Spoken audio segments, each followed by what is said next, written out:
Hello everyone, सभी मित्रों को मेरा नमस्ते, सत श्री अकाल, आदाब और जय श्री राम। मित्रों, आज के इस वीडियो में हम संस्कृत विषय की पाठ योजना किस प्रकार से बनाई जाती है उसके बारे में चर्चा करेंगे। तो चलिए बिना किसी देरी के शुरू करते हैं आज के इस वीडियो को।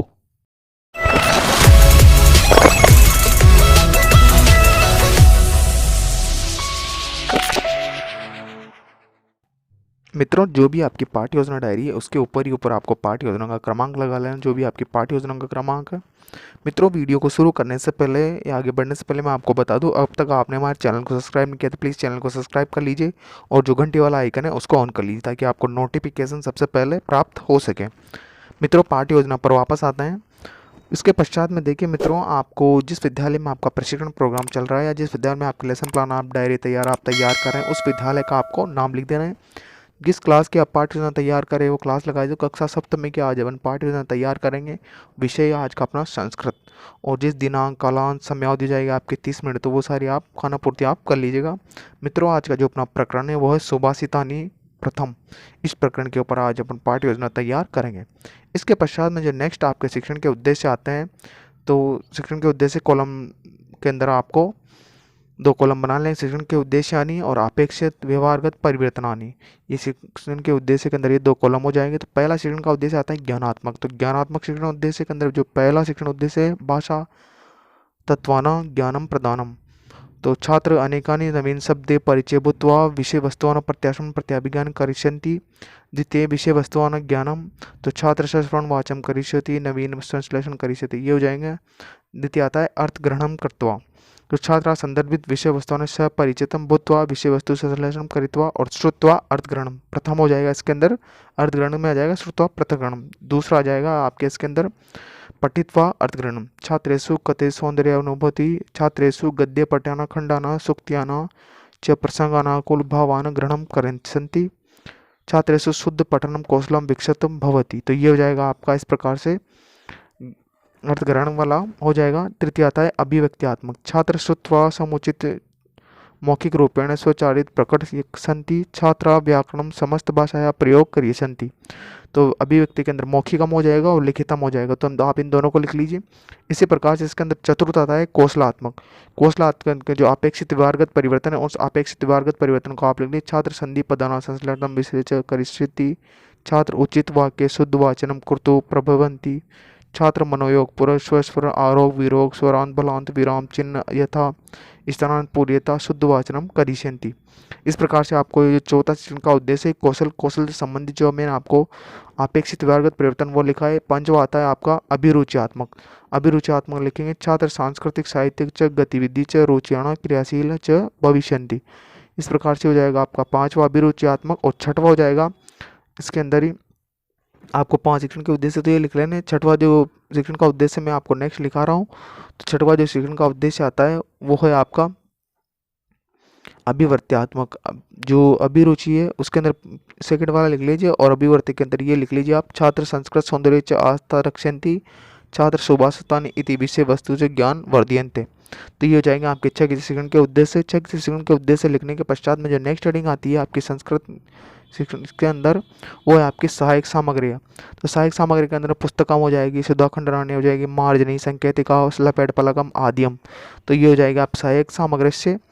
तो मित्रों, जिसके बारे में थोड़ी जानकारी देता हूँ। जो सहायक सामग्री से मतलब है कि छात्र अध्यापक शिक्षक जब बच्चों को शिक्षण करवाया जा रहा है तो शिक्षण कराते समय जो जो सामग्री शिक्षण में सहायता प्रदान करिए वो सारी सामग्री इसके अंदर आ जाएगी। शिक्षण सामग्री जैसे चौक को सुधाखंड करें, डेस्टर को मार्जनी संकेतिका लपेट फलक सारी इत्यादि इस चीज़ में आ जाएंगे।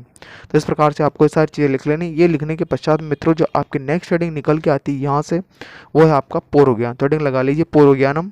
इसमें लिखेंगे आप छात्राणां सुभाषितानि इति विषय वस्तुओं सामान्य रूपेण परिचयता सन्ति। तो ये जाएगा आपका पूर्व ज्ञान। नेक्स्ट हेडिंग आपका प्रस्तावना प्रश्न। प्रस्तावना प्रश्न के अंदर आपको 2 कॉलम बना लें, छात्र अध्यापक क्रिया और छात्र क्रिया।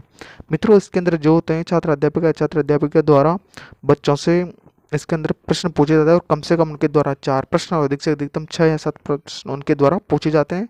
और जो ये प्रश्न होते हैं उनके द्वारा तार्किकता के क्रम में पूछे जाने चाहिए। कहने का मतलब आप जो प्रकरण पढ़ा रहे हो उसी प्रकरण से संबंधित प्रश्न होने चाहिए, अन्य प्रकरण से संबंधित हो सकते हैं, लेकिन आपको ये प्रश्न जो आपका विषय वस्तु या प्रकरण है उससे जोड़कर या तार्किकता के क्रम में आपको बच्चों से पूछने हैं। तो छात्र अध्यापक अध्यापिका ने बच्चों से पहला प्रश्न पूछा, वही पठेन्द्र कुत्र गच्छम, तो बच्चे उत्तर देंगे विद्यालयम, विद्यालय की प्रांत भवति, तो बच्चे उत्तर दे देंगे ज्ञानम, ज्ञानस्य प्रभावेण वै कृदंस्य वाचसी वादाम, तो बच्चे उत्तर देंगे मृदुवाचनानि, संस्कृत भाषायां मधुवाचनानि की कथ्यते, बच्चे उत्तर देंगे सुभाषितानि, सुभाषितानि विषय की जनन्ते। तो बच्चे इस प्रश्न का उत्तर नहीं देंगे, समस्यात्मक प्रश्न हो जाएगा, तो आपके द्वारा इस समस्या का समाधान किया जाएगा। तो नेक्स्ट हेडिंग हो जाएगी आपकी उद्देश्य कथन। उद्देश्य कथन में लिखेंगे आप, बच्चों आज हम सुभाषितानि के बारे में विस्तार पूर्वक अध्ययन करेंगे। तो ये उद्देश्य कथन में आप ये सारी चीज़ लिख लीजिए। नेक्स्ट हेडिंग निकल के आती है यहाँ से आपका प्रस्तुतिकरण। हेडिंग लगा लीजिए प्रस्तुतिकरण। प्रस्तुतिकरण के अंदर आपको संपूर्ण प्रस्तुतिकरण, जो आप विषय वस्तु पढ़ा रहे हैं उसके बारे में संपूर्ण प्रस्तुतिकरण देना रहता है। तो इसके अंदर आपको 5 कॉलम बना रहे हैं, शिक्षण बिंदु, छात्र अध्ययन क्रिया, छात्र क्रिया, विधि व श्याम पट कार्य, इस तरह से 5 कॉलम बना लें। तो शिक्षण बिंदु के अंदर पहला जो लिखेंगे आप वो है आदर्श वाचन। तो आदर्श वाचन छात्र अध्यापक अध्यापिका द्वारा किया जाएगा और बच्चों द्वारा इसको सावधानी पूर्वक सुनाया जाएगा। तो छात्र अध्यक्ष समुचित गति, लय, स्वर, आरोह विरोह, स्वरांत, बलांत, विराम चिन्ह आदि यथास्थान्त पूर्वक आदर्श वाचनम करिष्यन्ति। इसके पश्चात में विधि हो जाएगी पठन विधि, और श्यामपट कार्य, श्यामपट कार्य को आप परिपूर्ण लीजिए, इसे ब्लैक चार्ट लगाइए, जैसे मैंने परिपूर्ण किया इस प्रकार से आप भी परिपूर्ण कर सकते हैं। द्वितीय आपका अनुकरण वाचन। तो अनुकरण वाचनम अध्यापक कथयन्ति यद पदांत अनुकरण वाचनम आदेश दे दें। तो अध्यापक अनुकरण वाचन का आदेश देगा बच्चों को, तो बच्चे अनुकरण वाचन करेंगे। छात्र अध्यापक क्रिया में लिखेंगे आप अनुकरण वाचन के बारे में। करिष्यन्ति विधि हो जाएगी आपकी पठन विधि। अशुद्धि संशोधनम, तृतीय शिक्षण बिंदु अशुद्ध संशोधन, छात्र अध्ययन छात्र सहयोग साम पठन धारिता अशुद्ध संशोधन करिष्यन्ति।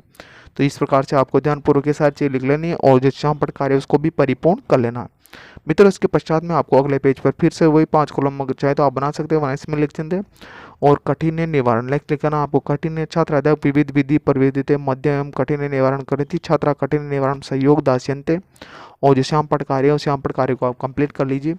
नेक्स्ट है आपके बोध प्रश्न। तो मित्रों जो बोध प्रश्न है वो छात्र अध्यापक द्वारा पूछे जाते हैं, इसलिए पूछा जाता है कि उसने जो पाठ बच्चों को पढ़ा रहे हो उसमें बच्चों का ध्यान एकाग्रचित होकर लगा रहे। तो आपको ये बोध प्रश्न लिख लेना है ताकि बच्चों का जो ध्यान है उस पाठ के अंदर जो आप पढ़ा रहे हैं प्रकरण उसके अंदर लगा रहे हैं। मित्रों इसके पश्चात में आपको हेडिंग लगा लेनी है सस्वर वाचनम।